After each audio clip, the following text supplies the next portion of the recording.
Hi friends, இந்த வீடியோவில் குலசேகரப்பட்டினம் முத்தாரம்மன் கோயில் வரலாறு பற்றி பார்க்கலாம். இந்த கோயில் தூத்துக்குடி மாவட்டம் திருச்செந்தூருக்கு அருகில் இருக்கிற குலசேகரப்பட்டினம்ங்கிற இடத்துல அமைஞ்சிருக்கு. மைசூருக்கு அடுத்தபடியாக இங்கே குலசையில் தசரா திருவிழா வெகு விமரிசையாக கொண்டாடப்படுது. வரமுனிங்கிற ஒரு அசுரன் இருந்தான்.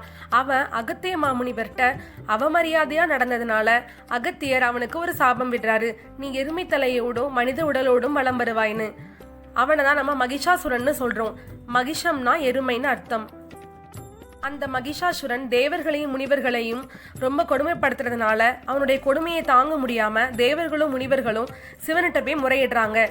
சிவன் பார்வதியை நோக்கி நீங்க தவம் செஞ்சீங்கன்னா இதுக்கு தீர்வு கிடைக்கும்னு சொல்றாரு. உடனே முனிவர்கள் தேவர்கள் எல்லாரும் சேர்ந்து ஒரு வேள்வி நடத்துறாங்க. அந்த வேள்விக்கு எந்த ஒரு ஆபத்தும் எந்த ஒரு தடையும் ஏற்படாதபடி அன்னை அரணா இருக்கிறாங்க. அந்த வேள்வியில ஒரு பெண் குழந்தை பிறக்குது. அந்த பெண் குழந்தை லலிதாம்பிகைன்னு பெயர் வச்சு அந்த 9 நாள் வேள்வியில அந்த பெண் குழந்தை முழு வளர்ச்சி அடையுது. 10வது நாள் அன்னை லலிதாம்பிகை பராசக்தியாக மகிஷாசுரனை வதம் செய்றாங்க. மகிஷாசுரனை வதம் செய்ததுனால அம்மனுக்கு ஏற்பட்ட தோஷத்தை நிவர்த்தி செய்யறதுக்காக அம்மன் சிவனை நோக்கி தவம் செய்றாங்க. அப்பொழுது சிவன் அம்மனுக்கு காட்சி கொடுத்து என்ன வரம் வேணும்னு கேட்கிறாரு. அப்போ அம்மன் வந்து நீங்க என்னோட அருகில் அமர்ந்து இந்த மக்களுக்கு காட்சி புரியணும், அருள் பாலிக்கணும்னு வேண்டிக் கொள்றாங்க. அம்மனுடைய வேண்டுதலுக்கு இணங்க இங்க அம்மனோட சேர்ந்து சிவபெருமானும் ஞானமூர்த்தீஸ்வரராக மக்களுக்கு அருள் பாலிக்கிறாங்க. 1934 வரைக்கும் நம்ம இப்ப வணங்கிட்டு இருக்கிற சிலை உருவம் கிடையாது. அம்மன் தானே சுயம்புவா எழுந்தருளிதான் வணங்கிட்டு இருந்தாங்க.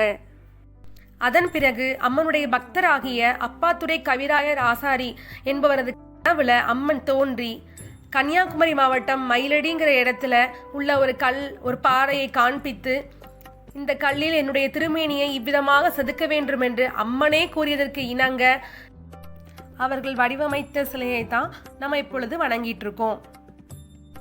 ஆரம்ப காலத்துல இந்த அம்மனை தட்டாக்குடி அம்மன் தான் அழைச்சிட்டு இருந்தாங்க. அதன் பிறகு முத்து மாதிரி ஏற்படுற அம்மை நோயை இந்த அம்மன் ஆற்றியதால முத்தார் அம்மன்னு இந்த மக்களால அழைக்கப்படுறாங்க. இந்த முத்தாரம்மன் கோயில்ல 10 நாள் தசரா திருவிழா கொடியேற்றத்தோட ஆரம்பிச்சு இந்த 10 நாட்களும் வெகு விமரிசையா கொண்டாடப்படுது. பக்தர்கள் 48 நாட்கள் விரதம் இருந்து வேடமணிந்து அம்மனை வழிபடுறாங்க. இதுதான் இந்த கோயிலுடைய ஸ்தல வரலாறு.